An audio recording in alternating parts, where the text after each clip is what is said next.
લસકાણા પોલીસે ring road નજીક પતરાના શેડમાં દરોડો પાડી વિદેશી દારૂનો મોટો જથ્થો ઝડપી પાડી બુટલેગરો સામે કડક કાર્યવાહી હાથ ધરી।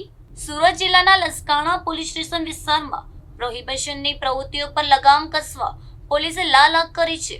લસકાણા પોલીસે રિંગ રોડ નજીક આવેલા એક પતરાના શેડમાં સફળ દરોડો પાડીને ગેરકાયદેસર પ્રવૃત્તિનો પર્દાફાશ કર્યો છે। આ બાબતે ગુપ્ત બાતમી મળતા જ પોલીસે તાત્કાલિક ચોક્કસ પ્લાનિંગ સાથે ઘટના સ્થળે દરોડો પાડ્યો હતો। દરોડા દરમિયાન પતરાના શેડમાંથી મોટી માત્રામાં વિદેશી દારૂનો જથ્થો મળી આવતા પોલીસ પણ ચોંકી ઉઠી હતી। પોલીસ સ્થળ પરથી વિદેશી દારૂની બોટલો સહિતનો તમામ ગેરકાયદેસર મુદ્દેમાલ જપ્ત કરી લીધો હતો। લસકાણા પોલીસે પ્રોહિબિશન એક્ટ હેઠળ ગુનો નોંધીને આ મામલે કાયદેસરની કાર્યવાહી કડક કાર્યવાહી હાથ ધરી છે। આ ગેરકાયદેસર દારૂનો જથ્થો ક્યાંથી લાવવામાં આવ્યો હતો તે અંગે પણ પોલીસે ઊંડાણપૂર્વક તપાસ શરૂ કરી છે। દારૂ મંગાવનાર અને વેચાણ સાથે સંકળાયેલા તમામ મુખ્ય સૂત્રધારોને પકડવા પોલીસે એક ચક્રો ગતિમાન કર્યા છે। વિસ્તારમાં દારૂના ગેરકાયદેસર વેચાણ અને હેરાફેરી સામે પોલીસની આ કામગીરીથી બુટલેગરોમાં ફફડાટ ફેલાવી ગયો છે।